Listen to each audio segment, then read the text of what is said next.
गति 100 शब्द प्रति मिनट। डिक्टेशन शुरू होने में समय शेष है 5 सेकेंड।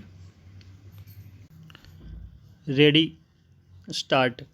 खुदरा महंगाई दर सितंबर में लगातार दूसरे महीने बढ़कर 7.41% पर पहुंच गई, जो पिछले 5 महीने में सबसे ज़्यादा है। इससे रिजर्व बैंक की परेशानी और बढ़ेगी। पिछले महीने खुदरा महंगाई दर में बढ़ोतरी की बड़ी वजह खाने की कीमतों में आई तेजी है, जो 22 महीने के शिखर पर जा पहुंची। अनाज और सब्जियों के दाम में तेजी की वजह सितंबर में देश के कई हिस्सों में हुई बारिश से सप्लाई में आई बाधा है, जो अस्थायी दिक्कत है। लेकिन कोर इन्फ्लेशन भी ऊंची बनी हुई है। इसमें अनाज और पेट्रोल डीजल जैसे ईंधन की महंगाई शामिल नहीं की जाती। सितंबर में कोर इन्फ्लेशन 6.1% के साथ 4 महीने में सबसे अधिक रही। रिजर्व बैंक की परेशानी यह भी है कि पिछले 9 महीने से खुदरा महंगाई दर उसके लक्ष्य से ऊपर बनी हुई है। आरबीआई ने इसके लिए 4% का लक्ष्य तय किया है और 2% कम या ज़्यादा की फ्लेक्सिबिलिटी भी रखी है। जिस एक्ट के तहत रिजर्व बैंक काम करता है, उसमें कहा गया है कि 9 महीने तक खुदरा महंगाई दर के लक्ष्य से ऊपर रहने पर उसे सरकार को आने वाले वक्त में इसका अनुमान और उसे नियंत्रित करने के उपाय बताने होंगे। महंगाई कम करने और अमेरिका में ब्याज दरों में बढ़ोतरी की वजह से रिजर्व बैंक पिछले मई से कर्ज महंगा कर रहा है।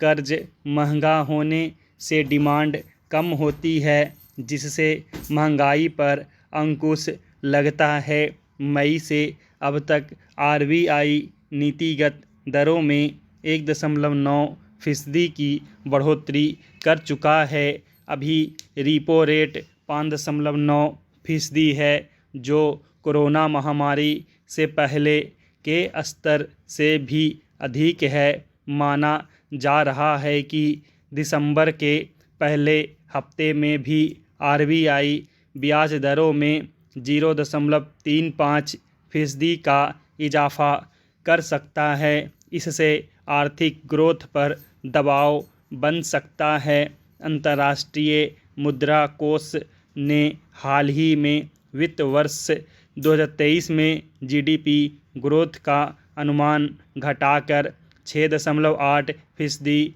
कर दिया था, जबकि आरबीआई ने 7% का अनुमान रखा है। ब्याज दरों में बढ़ोतरी से डिमांड में कमी आएगी, जिससे आगे चलकर ग्रोथ और कम हो सकती है। यूं भी अगले साल वैश्विक मंदी के आने का खतरा है।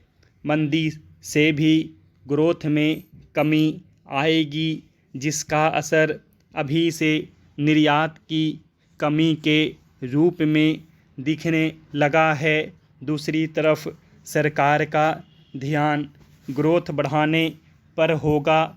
वह तब रिजर्व बैंक पर डिमांड और इन्वेस्टमेंट बढ़ाने के लिए ब्याज दरों में कटौती का दबाव बना सकती है। महंगाई कम रखते हुए तेज ग्रोथ की बुनियाद पक्की करना आरबीआई के लिए आसान नहीं होगा, वह भी ऐसे दौर में जब यूक्रेन युद्ध और अमेरिका की मौद्रिक नीतियों की वजह से दुनिया भर में आर्थिक अनिश्चितता काफ़ी बढ़ गई हो। चीनी कम्युनिस्ट पार्टी का 20वां अधिवेशन इसी रविवार से शुरू हो रहा है। अपने गठन की 1 सदी और चीन की सत्ता संभालने के 70 साल पूरे कर लेने के बाद उसके इस नीति निर्धारक आयोजन पर पूरी दुनिया की नज़र है। कम्युनिस्ट पार्टियों में ज़्यादातर बड़े फैसले पार्टी कांग्रेस में पहले ही लिए जा चुके होते हैं और इसमें शामिल होने वाले प्रतिनिधि भी ठोक बजाकर चुने जाते हैं। ऐसे में पेइचिंग के इस जमावड़े में कुछ बिल्कुल नया घटित हो जाने की उम्मीद किसी को नहीं है, लेकिन चीनी कम्युनिस्ट पार्टी के इस अधिवेशन में 40 से 45 वर्षों से चली आ रही कुछ रवायतें बदल रही हैं और आगे के लिए कुछ बड़े बदलावों का जिक्र भी कई सालों से हो रहा है। लिहाजा इस कायाकल्प के मायने समझने के लिए छोटे छोटे ब्यौरों का इंतज़ार है। चीन में कम्युनिस्ट क्रांति के अगुआ माओ त्से तुंग अब तक जिंदा रहें। बाहरी दुनिया को लगता रहा कि इस देश में रोज़ ही कोई ना कोई क्रांति होती रहती है, लेकिन 1976 में उनकी मृत्यु के बाद ऊपर से नीचे तक ऐसी उथल पुथल वहाँ दिखी कि सामान्य स्थिति बहाल होने में काफ़ी वक्त लग गया। लड़ाइयाँ ठंडी पड़ी तो चीनी कम्युनिस्ट पार्टी का सत्ता शीर्ष संभालने वाले तंग सियाओ फिंग ने पार्टी और सरकार में बदलाव के कुछ बहुत पक्के नियम निर्धारित किए। जो व्यक्ति चीनी कम्युनिस्ट पार्टी का नेतृत्व करेगा वही राष्ट्रीय सरकार और सेना का शीर्ष पद भी संभालेगा। ये दोनों बदलाव हर 10 साल बाद 2-3 महीनों के अंतर पर घटित होंगे। इन पदों पर नया व्यक्ति कौन आने वाला है, इसमें भी कोई दुविधा नहीं रहेगी। इसके संकेत 5 साल पहले ही दे दिए जाएंगे। कुछ उसी तरह जैसे राजशाही में हर समय एक युवराज मौजूद रहता है। मौजूदा चीनी राष्ट्रपति और कम्युनिस्ट पार्टी के महासचिव शी चिनफिंग की पहल पर यह व्यवस्था 2017 में हुए पिछले पार्टी अधिवेशन में ही समाप्त कर दी गई।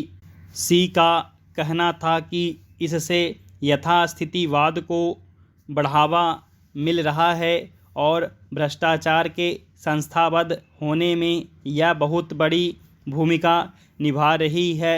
सत्ता के दलाल पर हर पार्टी कांग्रेस के बाद अगले सत्ताधारी से रिश्ते निकालने में जुट जाते हैं। इस दुष्चक्र को तोड़ने के लिए चीनी कम्युनिस्ट पार्टी के महासचिव का 10 साल का निर्धारित कार्यकाल समाप्त कर दिया गया। पार्टी का अधिवेशन चाहे तो किसी को 10 साल से ज़्यादा महासचिव बनाए रखे, ना चाहे तो 5 साल पूरा करते ही हटा दे।